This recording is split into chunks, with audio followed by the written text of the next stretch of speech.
Hello friends, I can channel में आपका स्वागत है। इस चैनल में आपको मैथ, इंग्लिश और जीएस का सेशन सही से चल रहा है। सबसे खास यहाँ मैथ आपको फुल ट्रिकी और साथ में जो वर्ड का सेशन वो भी फुल ट्रिकी है। तो आप मेरे से जुड़कर ज़्यादा से ज़्यादा खुद को ग्रो करें। तो आज का सेशन स्टार्ट कर रहा हूँ। तो आज का चैप्टर है वैदिक संस्कृति।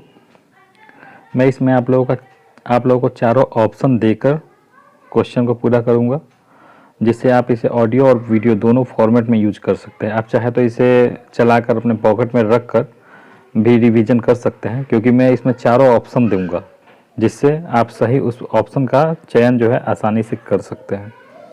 तो ये सेशन मैं स्टार्ट कर रहा हूँ। फर्स्ट है, पूर्व वैदिक या ऋग वैदिक संस्कृति का काल किसे माना जाता है? पूर्व वैदिक या ऋग वैदिक संस्कृति का काल किसे माना जाता है? ऑप्शन ए 1500 से 1000 ईस्वी पूर्व, ऑप्शन बी 1000 से 600 ईस्वी पूर्व, ऑप्शन सी 600 से 600 ईस्वी पूर्व, ऑप्शन डी इनमें से कोई नहीं। तो इसका आंसर हो जाएगा ऑप्शन ए 1500 से 1000 ईस्वी पूर्व। नेक्स्ट है, उत्तर वैदिक संस्कृति का काल किसे माना जाता है? उत्तर वैदिक संस्कृति का काल किसे माना जाता है? ऑप्शन ए 1500 से 1000 ईस्वी पूर्व, ऑप्शन बी 1000 से 600 ईस्वी पूर्व, ऑप्शन सी 600 से 600 ईस्वी पूर्व, ऑप्शन डी इनमें से कोई नहीं। तो इसका आंसर हो जाएगा ऑप्शन बी 1000 से 600 ईस्वी पूर्व। नेक्स्ट है, आर्य शब्द का शाब्दिक अर्थ है। आर्य शब्द का शाब्दिक अर्थ है ऑप्शन ए वीर या योद्धा, ऑप्शन बी श्रेष्ठ या कुलीन, ऑप्शन सी यज्ञकर्ता या पुरोहित, ऑप्शन डी विद्वान। तो इसका आंसर बी हो जाएगा श्रेष्ठ या कुलीन। नेक्स्ट है, प्रारंभिक आर्यों के बारे में निम्न कथनों में से कौन सा सही नहीं है? प्रारंभिक आर्यों के बारे में निम्न कथनों में से कौन सा सही नहीं है? तो इसका आंसर हो जाएगा, पहले ऑप्शन बोल लेते हैं। वे संस्कृत बोलने वाले थे, वे घुड़सवारी किया करते थे, वे कई झुंडों में भारत पहुँचे, ऑप्शन डी वे मुख्यतः नगरों में निवास करते थे। तो इसका आंसर हो जाएगा ऑप्शन डी वे मुख्यतः नगरों में निवास करते थे। नेक्स्ट है, इनमें से किस फसल का ज्ञान वैदिक काल के लोगों को नहीं था? इनमें से किस फसल का ज्ञान वैदिक काल के लोगों को नहीं था? तो ऑप्शन ए जौ, ऑप्शन बी गेहूं, ऑप्शन सी चावल, ऑप्शन डी तंबाकू। तो इसका आंसर हो जाएगा ऑप्शन डी तंबाकू। नेक्स्ट है, उत्तर वैदिक काल के वेद विरोधी और ब्राह्मण विरोधी धार्मिक अध्यापकों को किस नाम से जाना जाता है? उत्तर वैदिक काल के वेद विरोधी और ब्राह्मण विरोधी धार्मिक अध्यापकों को किस नाम से जाना जाता है? ऑप्शन ए यजमान, ऑप्शन बी श्रमण, ऑप्शन सी अथर्वण, ऑप्शन डी श्रेष्ठीन। तो उत्तर वैदिक काल के वेद विरोधी और ब्राह्मण विरोधी धार्मिक अध्यापकों को हम बी श्रमण के नाम से जानते हैं। नेक्स्ट है, वैदिक गणित का महत्वपूर्ण अंग है। वैदिक गणित का महत्वपूर्ण अंग है। Option A Shatapatha Brahmana, option B Atharvaveda, option C Shulbasutra, option D Chandogya Upanishad. तो इसका ऑप्शन जो हो जाएगा सी शूलसूत्र। नेक्स्ट है, किस वेद में प्राचीन वैदिक युग की संस्कृति के बारे में सूचना दी गई है? किस वेद में प्राचीन वैदिक युग की संस्कृति के बारे में सूचना दी गई है? तो option A Rigveda, option B Yajurveda, option C Atharvaveda, option D Samaveda. तो प्राचीन वैदिक युग की संस्कृति के बारे में सूचना दी गई है ऑप्शन ए ऋग्वेद। नेक्स्ट है, निम्नलिखित में से उत्तर वैदिक काल में लिखे गए ग्रंथों का सही क्रम कौन सा है?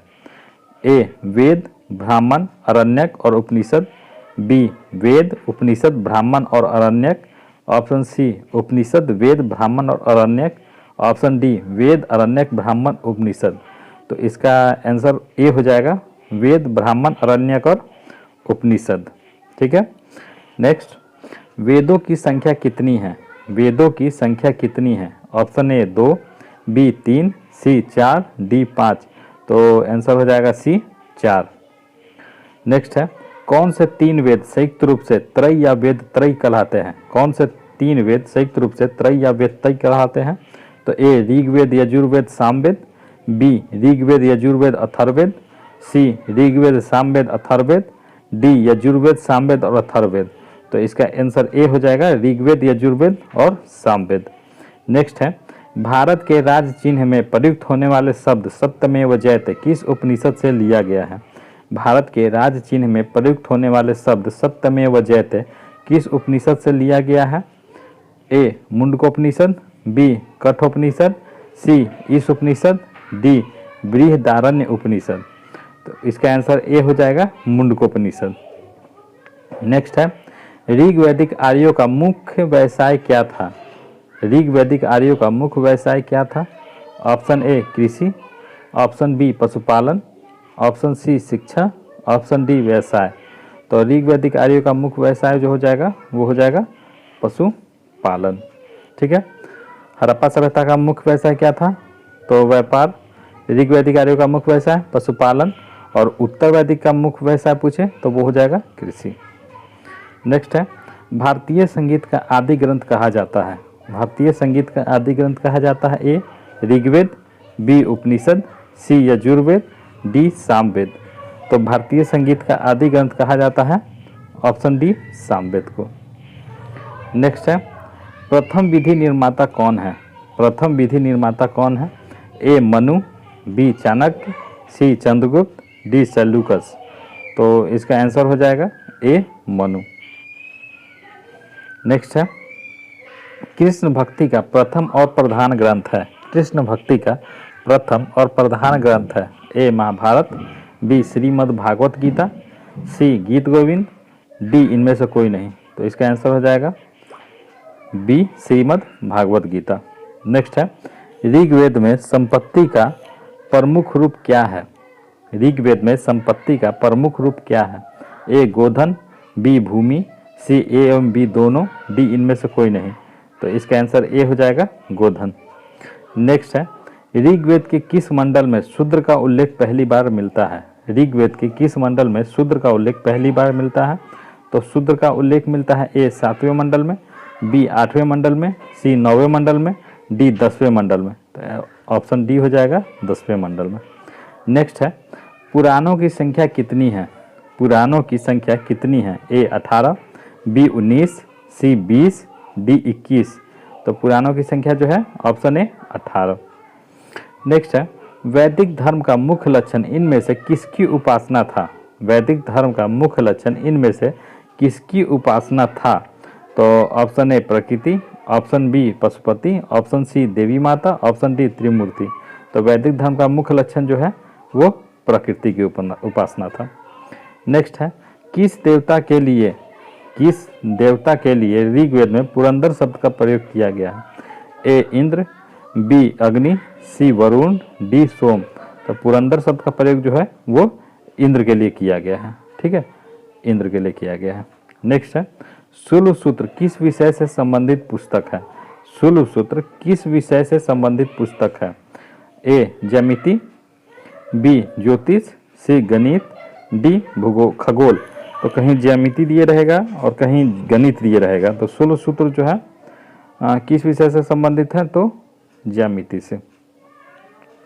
नेक्स्ट है, अस्तो माँ सदगम्य, तमसो माँ ज्योतिर्गम्य, मृत्यु माँ मृतम गम्य कहाँ से लिया गया है? ए उपनिषद, बी वेदांग, सी महाकाव्य, डी पुराण। तो इसका आंसर ये हो जाएगा ए उपनिषद से लिया गया है।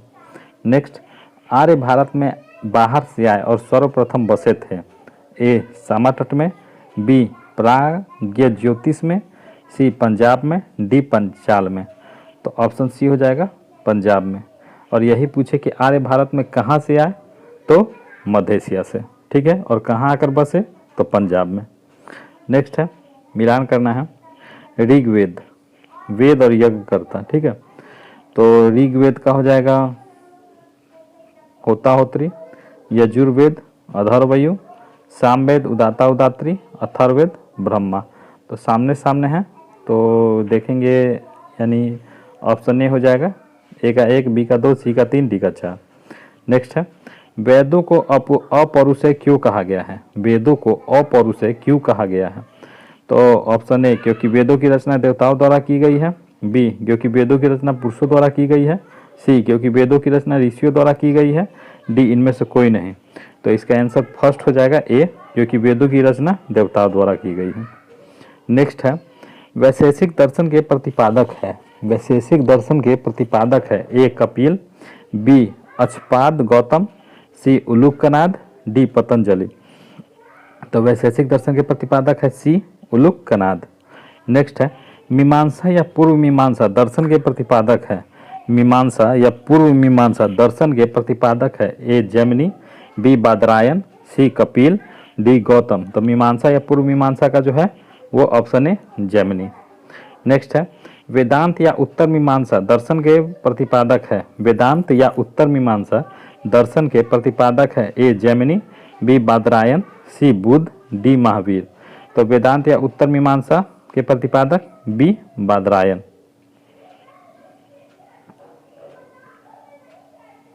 नेक्स्ट है ऋग्वेद का कौन सा मंडल पूर्णतः सोम को समर्पित है? ऋग्वेद का कौन सा मंडल पूर्णतः सोम को समर्पित है? ए 7वां मंडल, बी 8वां मंडल, सी 9वां मंडल, डी 10वां मंडल।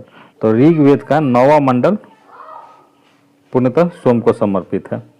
नेक्स्ट है प्रसिद्ध 10 राजाओं का युद्ध दशराज युद्ध किस नदी के तट पर लड़ा गया? प्रसिद्ध 10 राजाओं का युद्ध दशराज युद्ध किस नदी के तट पर लड़ा गया? ए गंगा, बी ब्रह्मपुत्र, सी कावेरी, डी परुष्णी। तो दशराज युद्ध जो है वो परुष्णी नदी के तट पर लड़ा गया। नेक्स्ट है धर्मशास्त्रों में भू राजस्व की दर क्या है? धर्मशास्त्रों में भू राजस्व की दर क्या है? ए 1/3, बी 1/4, सी 1/6, डी 1/8। तो इसका आंसर हो जाएगा सी 1/6। नेक्स्ट है 800 ईसा पूर्व से 600 ईसा पूर्व का काल किस युग से जुड़ा हुआ है? 800 ईसा पूर्व से 600 ईसा पूर्व का काल किस युग से जुड़ा हुआ है? तो वो जुड़ा हुआ है ब्राह्मण युग से। ए ब्राह्मण युग, सी रामायण युग, बी सूत्र युग, डी महाभारत युग। तो इसका आंसर हो जाएगा ए ब्राह्मण युग से। नेक्स्ट है किस काल में अछूत की अवधारणा स्पष्ट रूप से उदित हुई? किस काल में अछूत की अवधारणा स्पष्ट रूप से उदित हुई? ए ऋग्वैदिक काल में, बी उत्तर वैदिक काल में, सी उत्तर गुप्त काल में, डी धर्मशास्त्र के काल में। तो अछूत की अवधारणा स्पष्ट रूप से उदित हुई थी डी धर्मशास्त्र के काल में। नेक्स्ट है एशिया माइनर स्थित बोगज कोई का महत्व इसलिए है? एशिया माइनर स्थित बोगज कोई का महत्व इसलिए है कि ए वहाँ जो अभिलेख प्राप्त हुए हैं उनमें 4 वैदिक देवताओं इंद्र, वरुण, मित्र, नक्षत्र का उल्लेख मिलता है। बी मध्य एशिया व तिब्बत के बीच एक महत्वपूर्ण व्यापारिक केंद्र था। सी वेद के मूल ग्रंथ की रचना यहीं हुई थी। डी इनमें से कोई नहीं।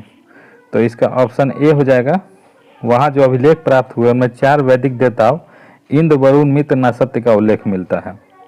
नेक्स्ट है गायत्री मंत्र किस पुस्तक में मिलता है? गायत्री मंत्र किस पुस्तक में मिलता है? ए ऋग्वेद में, बी यजुर्वेद में, सी उपनिषद में, डी भगवत गीता में। तो गायत्री मंत्र जो है वो किस में मिलता है? ऑप्शन ए ऋग्वेद में मिलता है। नेक्स्ट है न्याय दर्शन को प्रचारित किया था? ए चावार्क ने, बी गौतम ने, सी कपिल ने, डी जैमिनी ने। तो न्याय दर्शन को प्रचारित किया था बी गौतम ने। ठीक है। नेक्स्ट अगर यही सांख्य दर्शन के बारे में पूछे तो वो कपिल ने। पूर्व मीमांसा जैमिनी। ठीक है। नेक्स्ट है प्राचीन भारत में निष्क से जाने जाते थे? प्राचीन भारत में निष्क से जाने जाते थे? ए स्वर्ण आभूषण, बी गाय, सी तांबे के सिक्के, डी चांदी के सिक्के। तो निष्क से जाने जाते थे स्वर्ण आभूषण ए। नेक्स्ट है योग दर्शन के प्रतिपादक है? ए पतंजलि, बी गौतम, सी जैमिनी, डी शंकराचार्य। तो योग दर्शन के प्रतिपादक कौन है? वो है पतंजलि। नेक्स्ट है उपनिषद पुस्तकें हैं? उपनिषद पुस्तकें हैं ए धर्म पर, बी योग पर, सी विधि पर, डी दर्शन पर। तो ऑप्शन डी उपनिषद पुस्तकें हैं दर्शन पे। नेक्स्ट है सूची 1 को 2 से मिलाना है। ऋग्वेद स्रोत एवं प्रार्थनाएं, यजुर्वेद स्रोत एवं कर्मकांड, सामवेद संगीतमय स्रोत, अथर्ववेद तंत्र मंत्र वशीकरण। तो इसका ऑप्शन हो जाएगा ऋग्वेद स्रोत एवं प्रार्थनाएं, यजुर्वेद स्रोत एवं कर्मकांड, सामवेद संगीतमय स्रोत, अथर्ववेद तंत्र मंत्र वशीकरण। ए का 4 2 1 3 4 2 1 3 4 2 1 3 यानी ऑप्शन ए। नेक्स्ट है आरंभिक वैदिक साहित्य में सर्वाधिक वर्णित नदी है? आरंभिक वैदिक साहित्य में सर्वाधिक वर्णित नदी है? ए सिंधु, बी शतुद्री, सी सरस्वती, डी गंगा। तो सर्वाधिक वर्णित नदी पूछे तो सिंधु, ठीक है, और पवित्र नदी पूछे तो सरस्वती। आरंभिक वैदिक साहित्य में सर्वाधिक वर्णित नदी पूछे तो सिंधु और सर्वाधिक पवित्र नदी पूछे तो सरस्वती, ठीक है। इसे याद करने का ट्रिक रखें, पवित्र यानी सरस्वती माता, तो पवित्र अगर पूछे तो सरस्वती। नेक्स्ट है, उपनिषद काल के राजा अश्वपति शासक थे। उपनिषद काल के राजा अश्वपति शासक थे, ए काशी के, बी कैके के, सी पंचाल के, डी विदेह के। तो उपनिषद काल के राजा अश्वपति शासक थे, बी कैके के। नेक्स्ट है, अध्यात्म ज्ञान के विषय में नचिकेता और यम का संवाद किस उपनिषद में प्राप्त होता है। अध्यात्म ज्ञान के विषय में नचिकेता और यम का संवाद किस उपनिषद में प्राप्त होता है। ए बृहदारण्यक उपनिषद में, बी छांदोग्य उपनिषद में, सी कठोपनिषद में, डी केन उपनिषद में। तो अध्यात्म ज्ञान के विषय में नचिकेता और यम का संवाद जो है वो होता है कठोपनिषद में, सी कठोपनिषद में। नेक्स्ट है, वैदिक नदी कुबा काबुल का स्थान कहाँ निर्धारण होना चाहिए। वैदिक नदी कुबा काबुल का स्थान कहाँ निर्धारित होना चाहिए। ए अफगानिस्तान में, बी चीनी तुर्कमिस्तान में, सी कश्मीर में, डी पंजाब में। तो ऑप्शन ए हो जाएगा अफगानिस्तान में। नेक्स्ट है, कपिल मुनि द्वारा प्रतिपादित दार्शनिक प्रणाली है। कपिल मुनि द्वारा प्रतिपादित दार्शनिक प्रणाली है, ए पूर्व मीमांसा, बी सांख्य दर्शन, सी न्याय दर्शन, डी उत्तर मीमांसा। तो ऑप्शन बी हो जाएगा सांख्य दर्शन। नेक्स्ट है, भारत के किस स्थल की खुदाई से लौह धातु के प्रचलन के प्राचीनतम प्रमाण मिले हैं। भारत के किस स्थल की खुदाई से लौह धातु के प्रचलन के प्राचीनतम प्रमाण मिले हैं। ए तक्षशिला, बी अंतर्जिखेरा, सी कौशाम्बी, डी हस्तिनापुर। तो लौह धातु के प्रचलन के प्रमाण पूछे तो ए बी अंतर्जिखेरा, बी अंतर्जिखेरा। नेक्स्ट है, निम्नलिखित में किसका संकलन ऋग्वेद पर आधारित है। ए यजुर्वेद, बी सामवेद, सी अथर्ववेद, डी इनमें से कोई नहीं। किसका संकलन ऋग्वेद पर आधारित है तो वो होगा सामवेद, ठीक है। सामवेद का संकलन जो है वो ऋग्वेद पर आधारित है। नेक्स्ट है, निम्नांकित में कौन प्रस्थानत्रय में शामिल नहीं है। निम्नांकित में कौन प्रस्थानत्रय में शामिल नहीं है। ए भागवत, बी भगवत गीता, सी ब्रह्मसूत्र, डी उपनिषद। तो ए हो जाएगा भागवत। नेक्स्ट है, कर्म का सिद्धांत संबंधित है। कर्म का सिद्धांत संबंधित है, ए न्याय से, बी मीमांसा से, सी वेदांत से, डी वैशेषिक से। तो कर्म का सिद्धांत जो संबंधित है वो है मीमांसा से। नेक्स्ट है, मिलान करना, अथर्ववेद, अथर्ववेद जो हो जाएगा औषधियों से संबंधित, ऋग्वेद ईश्वर महिमा, यजुर्वेद बलिदान विधि और सामवेद संगीत। तो अथर्ववेद औषधियों से संबंधित 3, 1, 2 और 4, 3, 1, 2, 4 यानी ऑप्शन ए। नेक्स्ट है, चरक संहिता नामक पुस्तक किस विषय से संबंधित है। चरक संहिता नामक पुस्तक किस विषय से संबंधित है। ए अर्थशास्त्र, बी राजनीति, सी चिकित्सा, डी धर्म। तो चरक संहिता जो है ऑप्शन सी चिकित्सा से संबंधित है। नेक्स्ट है, यज्ञ संबंधी विधि विधानों का पता चलता है। यज्ञ संबंधी विधि विधानों का पता चलता है, ए ऋग्वेद से, बी सामवेद से, सी ब्राह्मण ग्रंथों से, डी यजुर्वेद से, ठीक है। तो यज्ञ संबंधी विधि विधानों का पता चलता है डी यजुर्वेद से, ठीक है। यजुर्वेद जो है गद्य एवं पद दोनों में लिखा गया है। अगर यह क्वेश्चन पूछे कि जो वह कौन सा वेद है जो गद्य एवं पद दोनों में लिखा गया है तो उसका आंसर हो जाएगा यजुर्वेद। नेक्स्ट है, वैदिक युगीन सभा है। वैदिक युगीन सभा है, ए गांवों के व्यावसायिक लोगों की संस्था थी, बी राज दरबार होता था, सी मंत्रिपरिषद थी, डी राज्य के समस्त लोगों की एक राष्ट्रीय सभा थी, ठीक। तो वैदिक युगीन सभा जो थी ऑप्शन सी मंत्रिपरिषद थी। नेक्स्ट है, वैदिक युग में प्रचलित लोकप्रिय शासन प्रणाली थी। वैदिक युग में प्रचलित लोकप्रिय शासन प्रणाली थी, ए निरंकुश, बी प्रजातंत्र, सी गणतंत्र, डी वंशानुगत राजतंत्र। तो वैदिक युग में प्रचलित लोकप्रिय शासन प्रणाली कौन सी थी, वो थी गणतंत्र।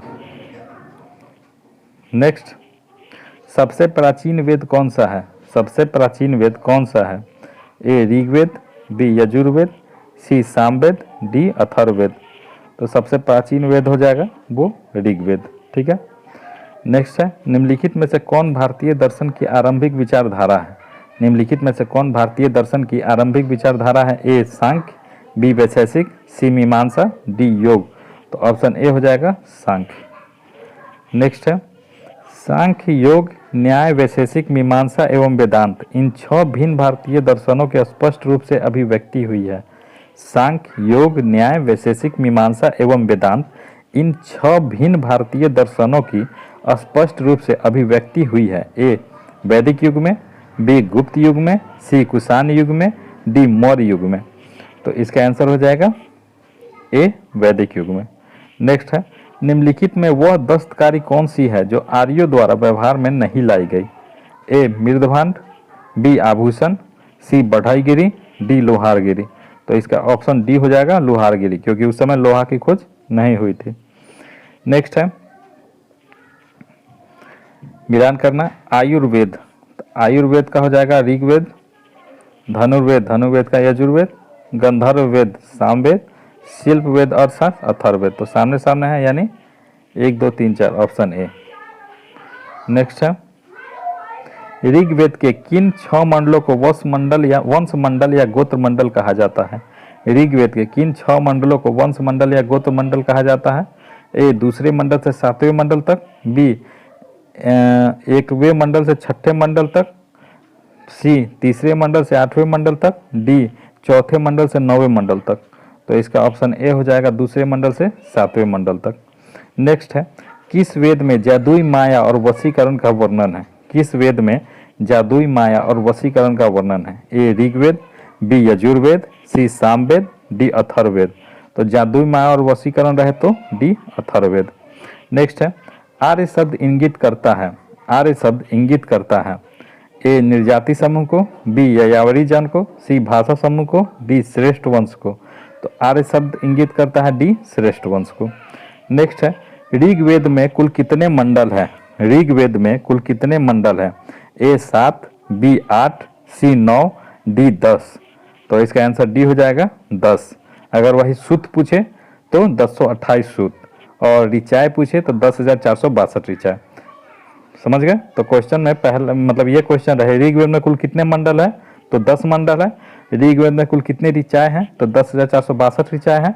और ऋग्वेद में कितने सूक्त हैं तो 228 यानी 1028 सूक्त है। ठीक है। और ये क्वेश्चन मैंने बताया था पहले ही।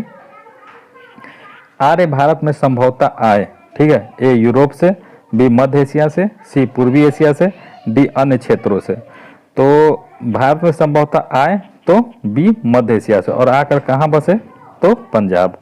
कौन सा वेद अंशतः गद्य रूप में भी रचित है। मैंने पहले ही बताया था कि अगर पूछे कि कौन सा वेद है जो गद्य और पद दोनों में है तो यजुर्वेद। तो यहाँ कौन सा वेद अंशतः गद्य रूप में भी रचित है तो ए ऋग्वेद, बी यजुर्वेद, सी सामवेद, डी अथर्ववेद।